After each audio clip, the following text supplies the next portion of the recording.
So most of the alternative assets could be invested by LTIFs. There's a catalog of available assets. Now, if you've been to any of the financial conferences this autumn, ALFI or LPEA, one of the topics that has appeared front and center stage is the democratization of private assets. What does that mean? And more importantly, what does this mysterious acronym of LTIF mean? Delighted to be joined by the Global Head of Investment Funds for Linklaters and a partner here of the Luxembourg office, Silke Bernard. Silke, welcome. Hello. Now, Silke, firstly, you've been in Luxembourg forever. Are you Luxembourgish? No, I'm German. Are you German? But you speak Luxembourgish, I believe. I do understand, I speak, and I can hold meetings in Luxembourgish, but I would respond in German, English, or French. That's pretty brave of you. Braver than me, I have to say. Now, firstly, LTIF. Let's go back a stage. What is LTIFs? What is it all about, actually? So LTIFs have been created in 2015, and they are the attempt to reconcile alternative assets, so long-term assets, with a retail public. So the idea is to open up asset classes which in the past were only available to institutional investors, also to a retail public. So to find a way to build in protection mechanisms so that retail investors can safely or relatively safely invest in long-term assets and benefit from the higher returns. Well, is it working? It will be working, it starts working. So the first set of rules that were adopted in 2015 did not really fly as expected. So everybody was seeing the great potential, but the rules were, one could say, a little bit over-engineered because they were very stringent, rigid, and not really adapted to the market. So many financial sponsors, and I had probably hundreds of calls with financial sponsors who were interested and wanted to launch an LTIF, and at the end of the day, many of them said, look, no, I don't have the systems, the operations, I need to create new tools.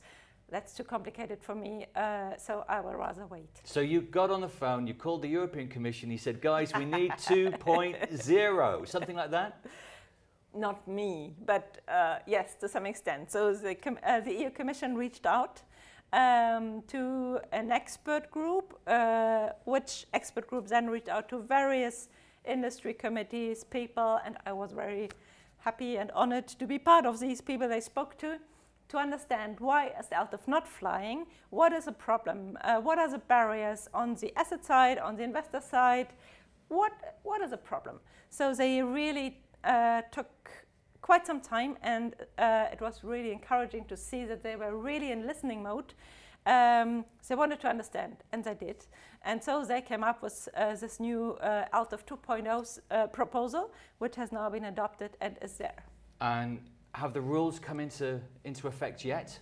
So they are published, they are effective, but they apply from January 2024 on. Right.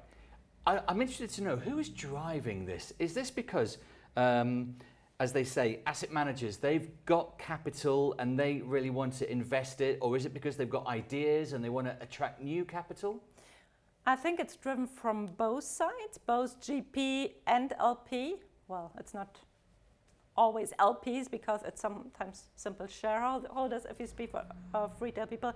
So the GPs want to open up their products to private investors because there's a lot of money sitting passively on bank accounts, on some savings accounts. So they want to unlock that capital, but also the investors, retail investors, saving for their retirement or mass affluent who have a bit of money to invest, they're very interested in building in private assets into their portfolios because they have better returns, and so there's a real appetite. And also, interestingly, the retail banks, they have an interest, and I've had many files where the push and also the the timing constraints came from the distributors who wanted to sell that product to their underlying retail clients. So I think there's a common push from everybody to make this product work. Right, so let's just be clear about this. So we've got this big collection of capital because I understand about 90% of capital sits on bank accounts and never ends up in investment funds. Lots of capital out there. What alternative assets are we talking about that this money may end up in?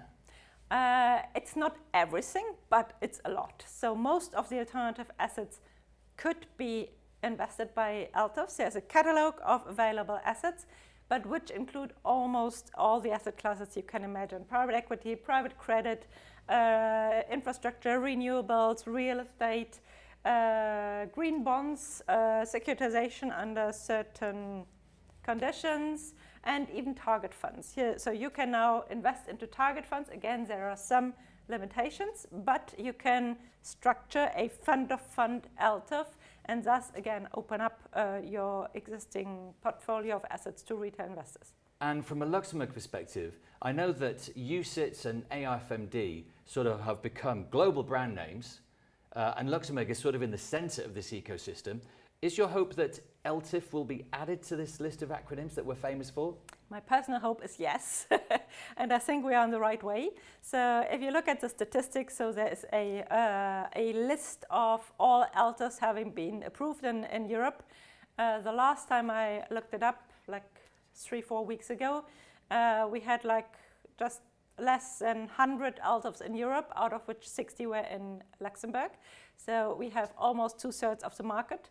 And I see, so my entire team of 40 lawyers is now working on LTIFs, so there's a lot in the make. There are others which are either already submitted to the regulator or in the make and want to be ready for approval as soon as we have the delegated act. So there's a lot of movement. Yes, I think there is potential to create maybe not a second UCITS, but something that comes close. So it's good news for our financial industry in general, because these LTIFs, I therefore presume, they're going to need law firms to create them, and then they're going to need all of these service providers to keep them all spinning. Yeah, absolutely. So it is a complex product. So I have a lot of calls with teams of legal people, operational people, portfolio managers, and so on, to understand what they can buy with an LTIF, which assets are eligible. I said there are some nuances, some technical details.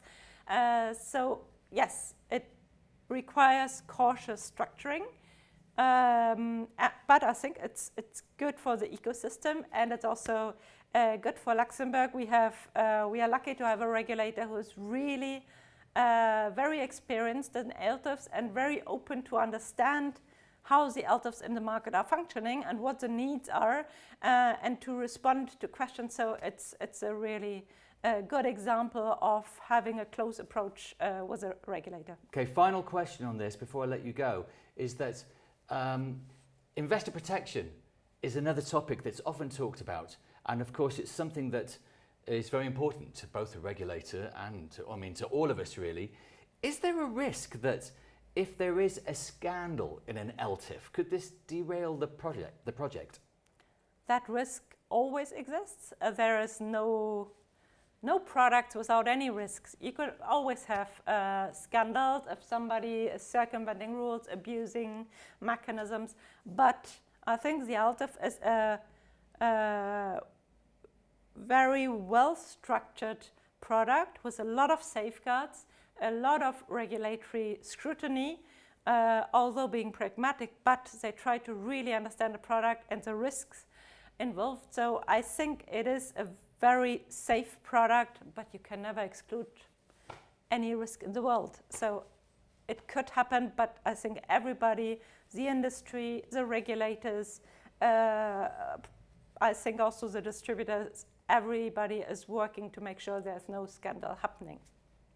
Silke, thank you for your time. I know you're a super busy person juggling lots of different things at work. Thank you, Silke Bernard, who is the Global Head of Investment Funds for Linklaters.